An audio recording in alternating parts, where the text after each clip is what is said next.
bergembira semua. Sudah bebas negeri kita, Indonesia merdeka. Indonesia merdeka menuju bahagia. Itulah tujuan kita untuk selama-lamanya. Sorak-sorak nada gembira, bergembira semua. Sudah bebas negeri kita, Indonesia merdeka. Indonesia merdeka menuju bahagia. Itulah tujuan kita untuk selama-lamanya. Oh pikiran bergembira, bergembira semua. Janganlah sampai saudara, saudara sekecewa. Marilah kita jaga benda-benda kesenian kita. Kesenian lokal jaya, jaya selama-lamanya. Dari Sabang sampai Merauke, berjajah pulau-pulau, sanggup menyambung menjadi satu. Itulah Indonesia, Indonesia tanah airku. Aku berjanji padamu menjunjung tanah airku, tanah airku Indonesia. Waduh. Wasik Asik. Ayo Pak. Ayo ya. Halo, sudah kan itu guys, sudah kan guys. Ayo. Silakan delik iya. Ya, orang. Biasanya orang ngentrik-ngentrik.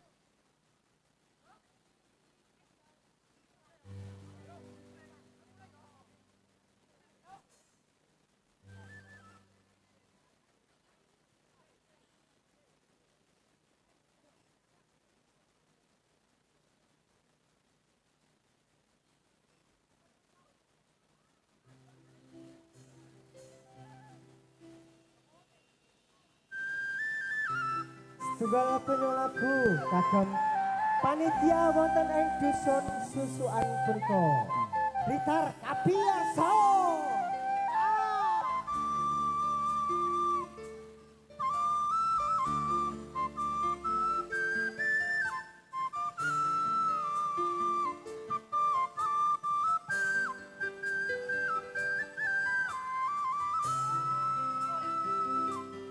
Blitar kutha cilik kawentar, pagi-pagi kutha kelon sing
Ayo prokonco ngawaru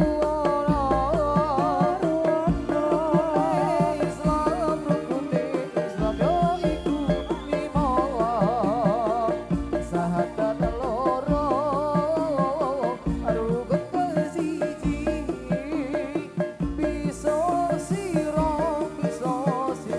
kelawan ngaji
Sapirang saleh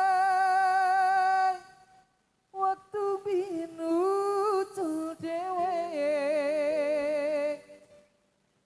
nglangu terus eleng kancane Jaman semono yang dolan rame-rame guyub rukun senang atine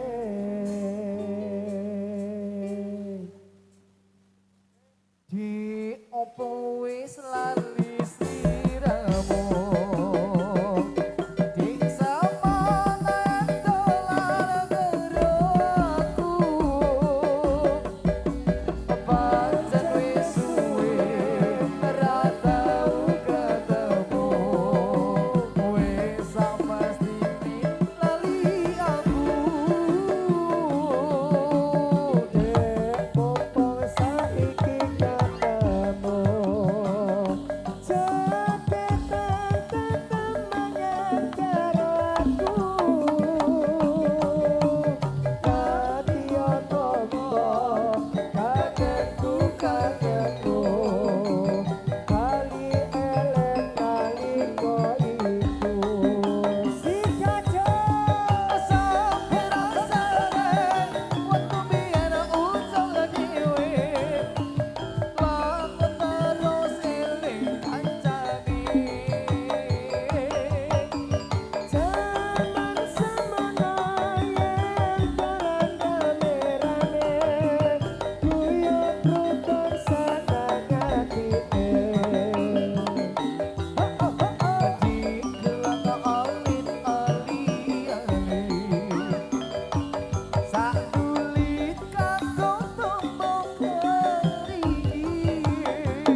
Pemuda Lokajaya sing rupane Allah Ojo ngolong awe tunggal bangsa Raya hati yang karya sekali untuk memeriahkan acara Syawal ini. Bila kula niki saged dugi mriki Sebab ditimbali kalian orang kontriki perlu arah-arah kanggone hiburan supaya naik tegang serta bisa aman. ayo para kanca padha suka-suka Supaya gembira rasane selira. najan rupa kewan melu perayaan Supaya akhir bisa entuk karomatan. ayo para kanca padha suka-suka Supaya gembira rasane selira. mila para rawuh kakung saputri Kerasa amrek sani rupa kula amedeni. kados sampur cakap lalakon kawula Ile wonten lepan nyuwunku ing pangasapa.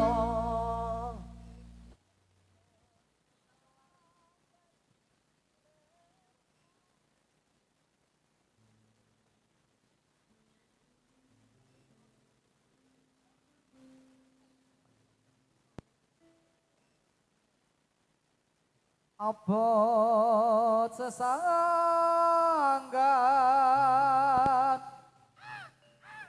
uripku. Setunggal penyuwun lagu saking Mbak Nikan Salindri Dito. Dito. sampingnya Bu Muga Nikan. misumpah lan Tresno tanpa sabiarsa. kang kaciptakaken sliramu sing nglara ati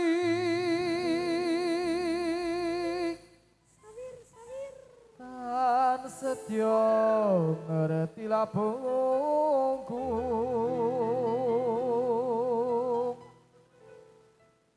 tresno tanpa piwala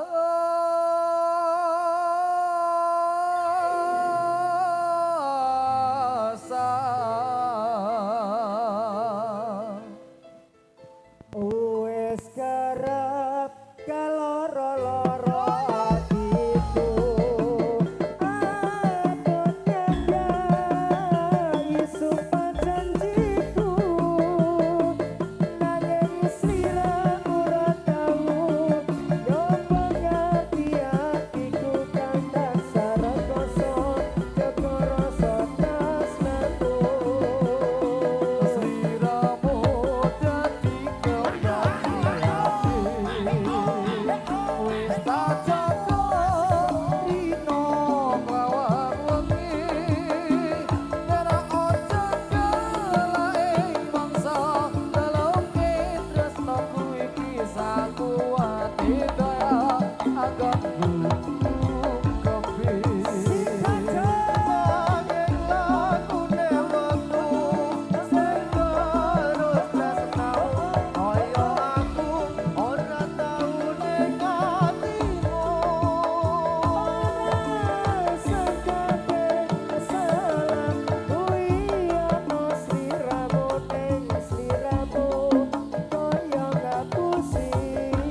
pada bulan Rajab bulan yang besar sekali pada bulan Rajab bulan yang besar sekali itu kewajiban umat Islam memperingati karena waktu itu jatuh mi'raj kanjeng Nabi karena waktu itu jatuh mi'raj kanjeng Nabi Muhammadun Nabi wa alihi washabihi maka mari kita bersama memperingati maka mari kita bersama memperingati oleh kaum Islam pemuda dengan pemudi jika tidak hormat akan dapat kota besi jika tidak hormat akan dapat kota besi tapi yang hormat diberi amal yang suci sapa wong urip kang ora gelem naringati sapa wong urip kang ora gelem memperingati marang mi'raj sirah Muhammad Nabi yang suci besok yen wis mati dicempluke ana ing geni besok yen wis mati dicempluke ana ing geni ngaran neraka salawase ora mati Atos sampun cekap kang dados atur kawula kados sampun cekap kang dados atur kawula kula badhe kantos witane urip ing donya pramila yen lepat nyuwun gunging pangarsama pramila yen lepat nyuwun gumeng pangarsama saya prakonco pemuda saking Lokajaya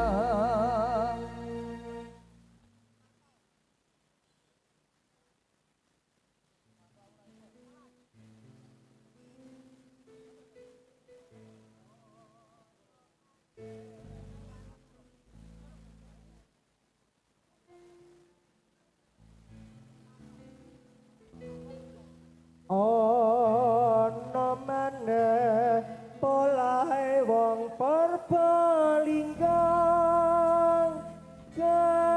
kelepangan gawe geger wong sindanya mbok kesurupan aku ora ngerti ana wong kok mangani wong mati Sumanto sing mangani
Hayo prakanca padha laraga supaya padane rasa sinambi maca era-era engkang miturut agama. Ayo prosedulur Islam sedaya bebarengan hormatana dina kemerdekaan negeri kita ampun ngantos samilena. Ayo pro kaum muslimin dan muslimat serta selamat ayat padha kiat no anggone manghormat marang miyose Nabi Muhammad. Mula sedulur kang sami priksa bumi enggal den tata agama Islam kang luwih utama ing dadi kewajibannya. Nanging sing padha gelem menghormati maring miyose Kanjeng Nabi bisa yen kita tumeka ing pati di kandhane swarga kang edi. Lafalina dina Allahil Islam iku dawuh pangeran agama kuwe Gusti Allah Islam iku den lakoni tenan. Pemiyolo prosedulur ing dosa mriki natapono ing kewajiban ayat kang kasebut ana ing dalam Quran terang dawuhi pangeran. Miyolo sedulur kang samya prikasa mugi enggal den tindakno agama Islam kang luwih utama iku dadi kewajibannya.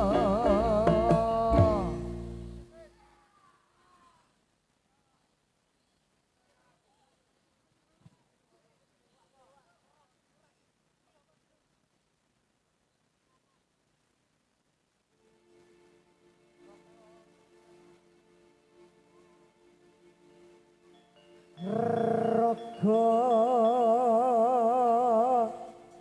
kang kajiret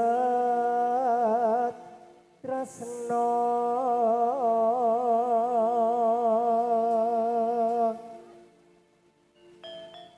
tinali tali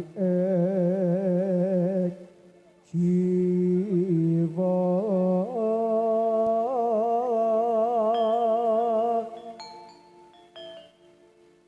kekandrong parasmu ya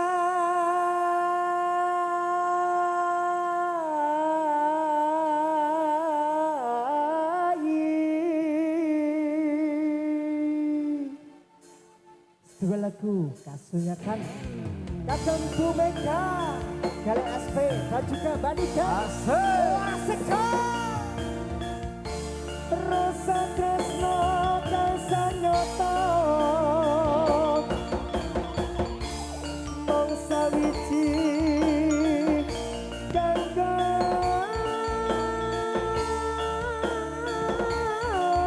sira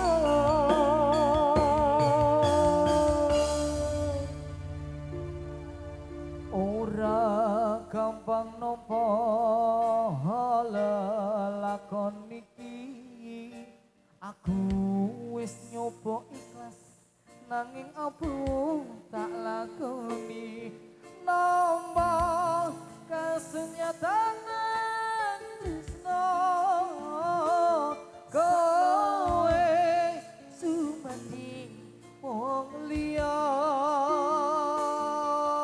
apuranen aku yen ninggal siramu nanging atiku wis dudu duweku Gusti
aku sumanding wong liya ora gampang nampa lakon iki aku wis nyoba ikhlas nanging ngapa tak lakoni napa kasunyatan tresno kowe semake wong liya apuran anak aku yen ngerti sliramu kenanging atiku wis dudu duwemu Gusti tansah ngrumu apa-apa nyuwunanmu muga kowe enggal entuk gantiku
kembang ala kembang cara dibuat-buat kembang ala kembang cara dibuat-buat ojo cerak-cerak yang cerak mangkon tak kubah ojo cerak-cerak yang cerak mangkon tak kubah kembang ala kembang kembang koro isine songo kembang ala kembang koro isine songo ojo ngolo-olo milolo mare kawula ojo ngolo-olo milolo mare kawula kembang ala kembang jero disutui kembang ala kembang jero disutui ojo padha ngantuk yen ngantuk ora tak wingi ojo padha ngantuk yen ngantuk ora tak wingi